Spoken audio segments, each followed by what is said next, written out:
माझ्या रक्तामध्ये त्याचं रक्त मिसळलेलं होतं. एवढंच काय, मी हे सगळं संक्षिप्त रूपानं सांगत असताना नारायण वामन टिळकांच्या विषयी 403 नंबरच्या पानावरती त्यांचं मृत्यूपत्र आम्हाला पाहायला मिळतं. आणि आपल्या मृत्यूपत्रामध्ये नारायण वामन टिळक असं म्हणतात की ज्यावेळेस मी मरण पावेन, माझी ज्यावेळेस तुम्ही कबर बांधाल, त्या कबरेवरती एवढे शब्द लिहा की पुष्कळ अजूनी उना मी प्रभू मी, पुष्कळ अजूनी मी उना. काय या माणसाला म्हणावं, एवढी गीतं लिहून तो म्हणतो की प्रभूला सांगा की मी अजून देखील उना आहे. कारण या प्रभू येशू ख्रिस्त त्यांच्या नसानसामध्ये, त्यांच्या श्वासाश्वासांमध्ये, त्यांच्या चराचरामध्ये वापलेलं आहे. आणि हेच गीत वाई या ठिकाणी आश्रमाबाईच्या घरी ज्यांनी लिहिलं ते गीत यावेळेस आपण ऐकू. गीत आहे नारायण वामन टिळकांचं आणि यांचं संगीत आहे विजय आवळे.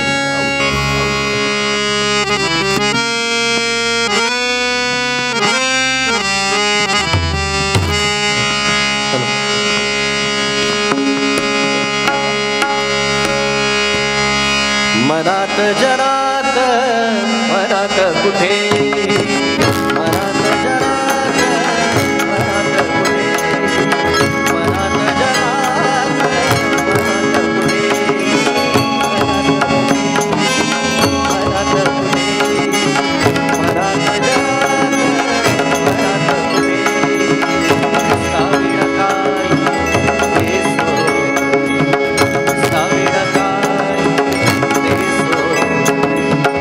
साविड काय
मनात जनात वनात कुठेही ख्रिस्ताविन काही दिसू नये.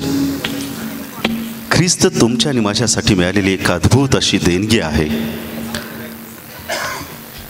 त्याचा प्रत्यय, त्याचा अनुभव आम्ही जीवनाच्या प्रत्येक टप्प्यावरती घेत असतो. आणि प्रभू येशू ख्रिस्ताची आणि तुमची माझी ओळख जीवनाच्या कोणत्या तरी एका टप्प्यावरती झाली आणि तिथून परमेश्वरानं प्रभू येशू ख्रिस्ताच्या नावामध्ये तुम्हाला आणि मला निवडलं. आणि मग बोलावलेले आणि निवडलेले या गोष्टींचा भेद त्यावेळेस तुमच्या माझ्यासारखा त्या शिष्यांना देखील कळत नव्हता. एके दिवशी प्रभू येशू ख्रिस्त आपलं प्रवचन, आपला संदेश सांगून एका ठिकाणी एका काठावरती बसलेलं असताना हे शिष्य त्याच्याजवळ आलेत आणि शिष्य म्हणत आहेत की प्रभूजी, तू नेहमीच म्हणतोस की बोलावलेले पुष्कळ आहेत परंतु निवडलेले थोडके आहेत. याचा भेद नाही आम्हाला कळाला. तू आम्हाला सांग ना, थोडंसं समजावून सांग की तुला नेमकं काय म्हणायचं आहे. आणि त्यावेळेस मग प्रभू नेहमीप्रमाणे म्हणाला की मी तुम्हाला एक दाखला सांगतो. आणि प्रभू येशू ख्रिस्ताने एक दाखला सांगितला. आणि प्रभू येशू ख्रिस्त सांगितलं की एक नगर होतं, त्या नगरामध्ये एक व्यक्ती राहत होता आणि त्या व्यक्तीच्या घरामध्ये लग्नाचं कार्य होतं. आणि त्याने सांगितलं की जा आणि माझ्या जवळच्या मित्र, माझ्या आप्तेष्टांना, माझ्या नातलगांना सांग की तुम्हाला जेवणाचं आमंत्रण आहे. हा सेवक, हा चाकर धावत गेला आणि सांगितलं की घरधण्यानं तुम्हाला बोलावलेलं आहे, कारण घरामध्ये तुमच्यासाठी माझ्या घरधण्यानं एक आमंत्रण धाडलेलं आहे. मला नाही वाटत की त्या सगळ्या गोष्टी तुम्हाला सविस्तर रीतीनं सांगण्याची गरज आहे. प्रत्येकानेच वेगळ्या प्रकारची सबबी आणि कारणं सांगितली.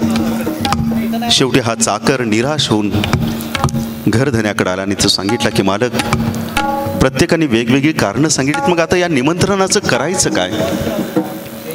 आणि त्यावेळेस तो घरधनी म्हणाला, अरे मी बोलावलेले पुष्कळ होते परंतु या आमंत्रणासाठी निवडलेले थोडके आहेत. तो असाच धावत जा, त्या चौकामध्ये काही लुळे असतील, काही लंगडे असतील, काही अपंग असतील, त्यांना जाऊन सांग की तुमच्यासाठी मेजावरती जेवण मांडलेलं आहे आणि तुमच्यासाठी एका घरधण्यानं तुम्हाला जेवणाचं आमंत्रण दिलेलं आहे. हा तसाच चाकर पळत गेला. रस्त्यावरती चौकामध्ये जे लुळे, लंगडे, आंधळे, पांगडे होते त्यांना सांगितलं की माझ्या घरधण्यानं तुम्हाला जेवणाचं आमंत्रण दिले, त्यांना अवतान धाडलेलं आहे आणि हे अवतान घेऊन मी तुमच्यापर्यंत आलेलो आहे. तुम्ही बिगी बिगी चला, तुम्ही लवकर लवकर चला, कारण त्या ठिकाणी मेजावरती तुमच्यासाठी माझ्या धन्यानं जेवणाची रेलचेल केलेली आहे. आणि परमेश्वर म्हणाला की माझ्या स्वर्गाचं राज्य देखील असंच आहे. मी अनेक जणांना बोलवलेलं आहे परंतु निवडलेले हे थोडके आहेत. आणि त्या थोडक्या जणांना सांग की माझ्या लग्नाचं अवतान म्हणजे मी ज्यावेळेस एक वर म्हणून ज्यावेळेस माझ्या वधूला नेण्यासाठी येईन त्यावेळेस माझी वधू, माझे निवडले लोक माझ्याबरोबर असतील. आणि प्रभूनं हा दाखला त्यांना व्यवस्थित समजावून सांगितला. आणि हाच सगळा दाखला लोकसंगीतामध्ये प्राध्यापक जयंत त्रिभुवन यांनी खूप सुंदर शब्दामध्ये मांडलेला आहे. मी अगोदरच सांगितलं की ख्रिस्तार्पण वस्तूचा उद्देश हा की अगोदर आपल्याकडे सीडीज नव्हते, अगोदर आपल्याकडे पेनड्राईव्स नव्हते, अगोदर आपल्याकडे इंटरनेट नव्हतं. त्यावेळेस मग सगळ्या गावातल्या लोकांना एखाद्या चौकामध्ये बोलवायचं आणि भजन आणि कीर्तनाच्या रूपानं त्यांना ख्रिस्त गाजवायचा. प्राध्यापक जयंत त्रिभुवन सरांनी लिहिलेलं अशाच आशयाचं लोकसंगीतातलं हे गीत यावेळेस आपण ऐकू. आणि आवडलं तर निश्चित याला जरूर टाळ्या वाजवून आपण प्रतिसाद आणि दाद देऊया. अवतार आले हो,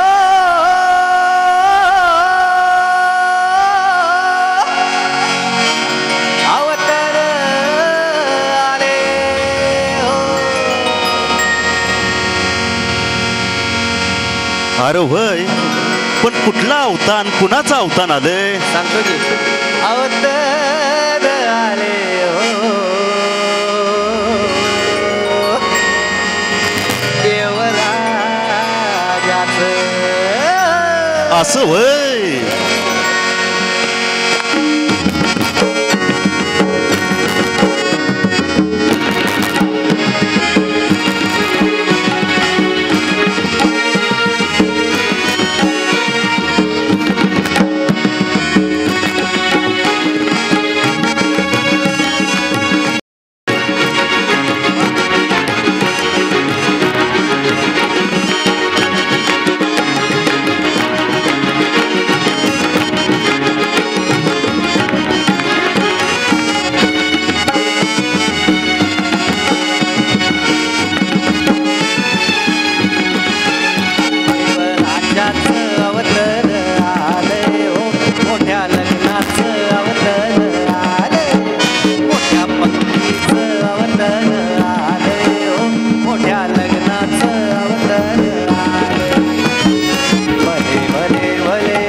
कसा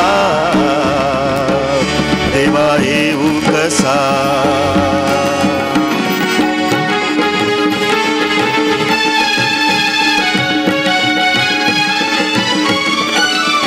आणि व्यायाला मोठ्यात गाय गाय गाय गाय गाय माझी बायको म्हणेल गाय म्हणेल काय पाऊस तोंडावरी पेरी वाड्यावरी खाऊ घालायचं पाऊस तोंडावरी पेरी वाड्यावरी खाऊ घालायचं पोरांना संसार जोडलाय संसार जोडलाय हा मोडू कसा देवा येऊ कसा हा मोडू कसा देवा येऊ कसा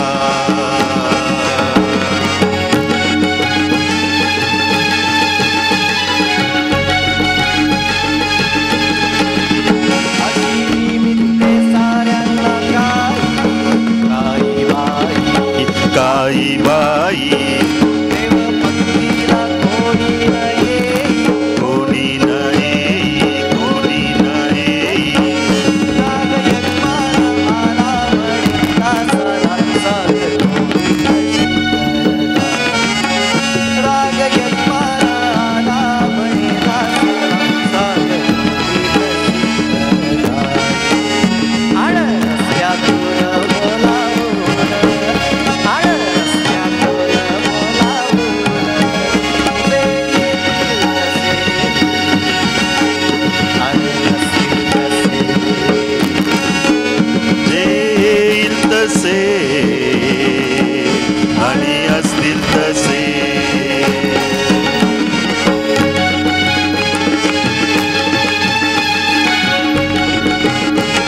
आणि तुवे लंगडे गरीब आले अपंग आगळे आले तुवे लंगडे गरीब आले अपंग आगळे आले तरी जागा उरे दास मागे गेला आगळ्याला तरी जागा उरे दास मागे गेला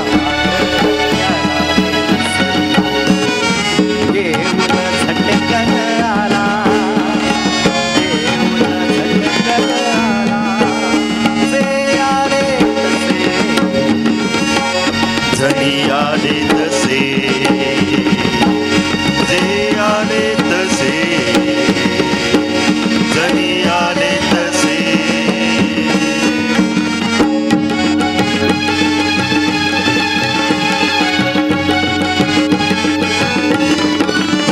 असं अवतर देवराजाचं सार सोडून गेलं त्याचं असं अवतर देवराजाचं सार सोडून गेलं त्याचं तो समजून घेई देव कृपाहोई गेले वरदान त्याला तो समजून घेई देव कृपाहोई गेले वरदान त्याला देवराज्य मिळेल याला देवराज्य मिळेल त्याला जो येईल असा जो येईल असा जो येईल असा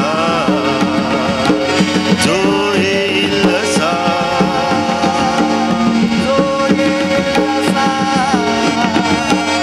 जो येईल असा प्रभू येशू ख्रिस्ताला घरी बोलवायचं आणि तो कोणत्या चुकीमध्ये सापडतोय हे आपण धरायचं आणि मग त्यानं प्रभू येशू ख्रिस्ताला आमंत्रण दिलं. हा प्रभू येशू ख्रिस्त घरामध्ये आला.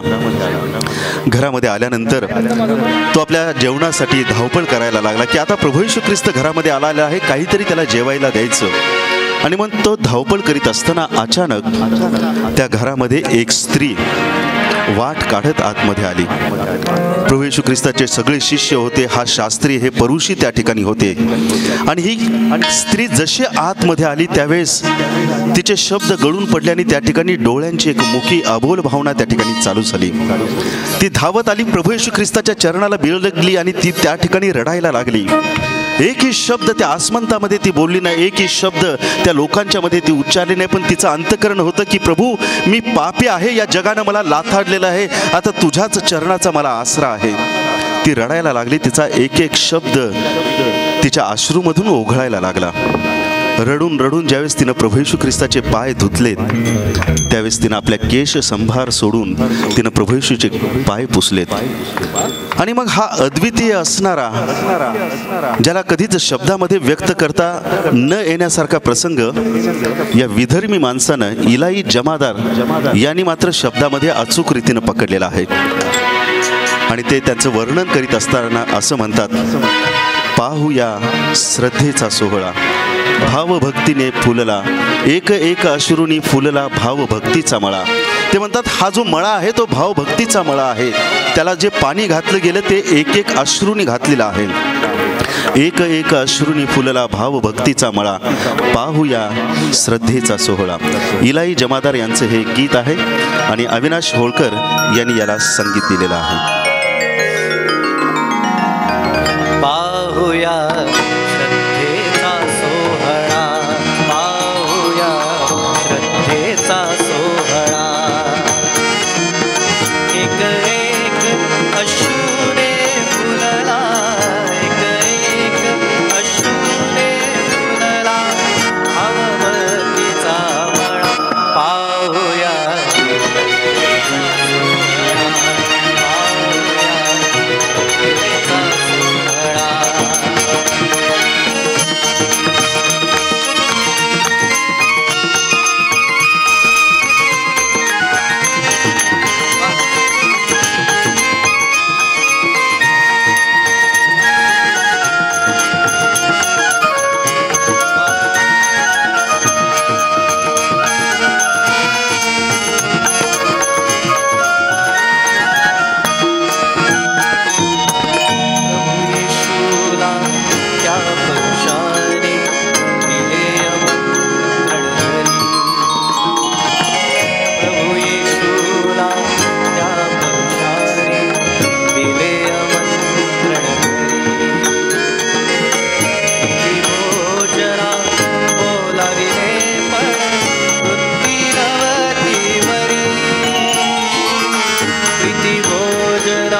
थँक्यू.